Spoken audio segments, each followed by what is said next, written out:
caught my eye. Tom Key, I was interested in, it said engage your senator and your congressman. How well are they doing? There are rather disturbing reports becoming a bit of a party political battle, you might say, over these issues. Whereas I'd like to think in this country, under Dave Brown's leadership as well, we've got a pretty good cross-party support, very wide indeed, for these initiatives. What's the state of Congress? First of all, during the last presidential election campaign, both candidates expressly endorsed what we were doing. And then after the election, President Obama immediately moved, I think, rather powerfully in actions in this area. And Senator McCain made a very strong speech on the floor of the Senate endorsing this effort. So it was kept, in a sense, as we think of it, nonpartisan. Since that time, a lot has been accomplished. But from a standpoint of our Congress, a key thing was the so-called New START Treaty. And it was introduced, and Senator Lugar, the ranking Republican on the Foreign Relations Committee, expressed his support for it. There was a hearing, and then it went to the Senate Foreign Relations Committee. There was a hearing. Bill was one of the testifiers. The Republican testifier, so to speak, was Jim Schlesinger, who picked away at the treaty. And at the end, he was asked, well, under all the circumstances, would you vote for ratification? He said, of course it should be ratified. It then got voted out of committee, and some Republicans joined Dick Lugar to make that possible. And then it wound its way along. There was a lot of yakety-yak. In the end, it got ratified. So nothing happens without difficulty and compromise. But anyway, it happened. I think there are all sorts of problems to work with our Congress. But Sam Nunn used to tell me all the time when he was a senator and I was Secretary of State, if you want me in on the landing, include me in the takeoff. So I think as the administration works, or as we work in this country toward additional things, it's really important to start with people at the beginning and include them. And if there are going to be negotiations, have a process like the one that we had, where we had observer groups. First, I might say I was a little uneasy as Secretary of State that this is the executive's job and what are these guys going to do?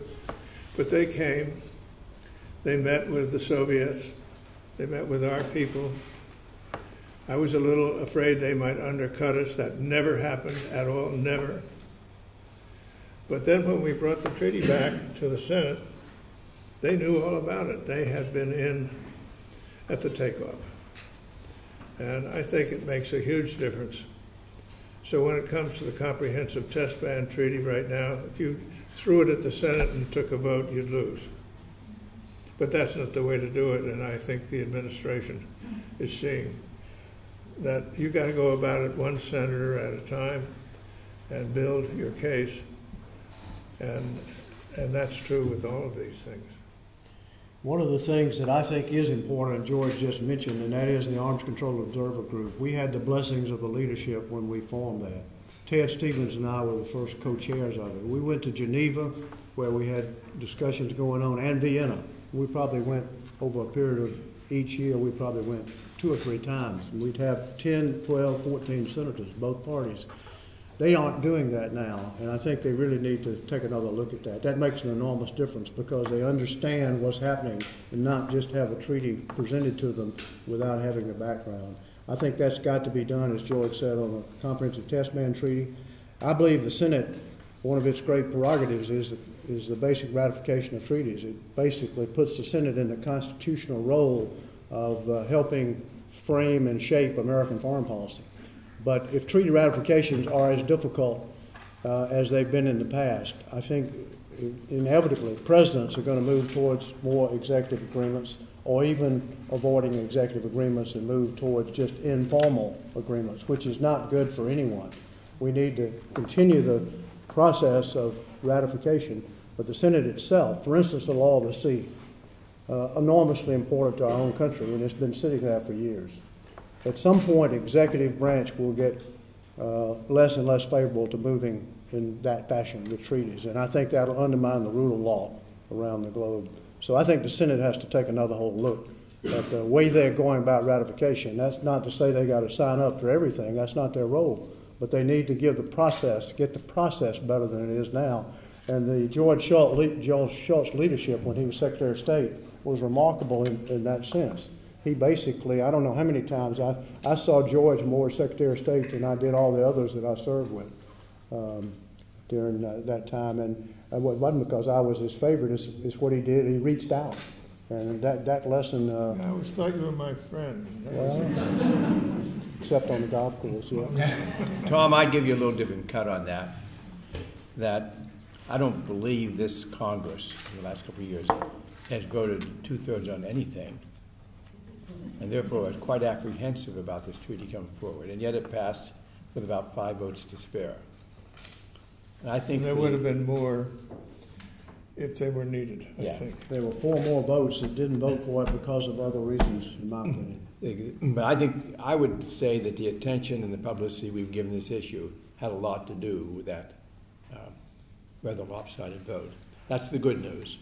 The bad news is that the Comprehensive Test Ban Treaty is the president is not willing even to bring it for vote now because he did not think he will get to 2/3 on it. So the bad news is we still have a lot of hard work ahead of us to relate the story we're telling here to the importance of the step, and the next step being this Comprehensive Test Ban Treaty is a very important one.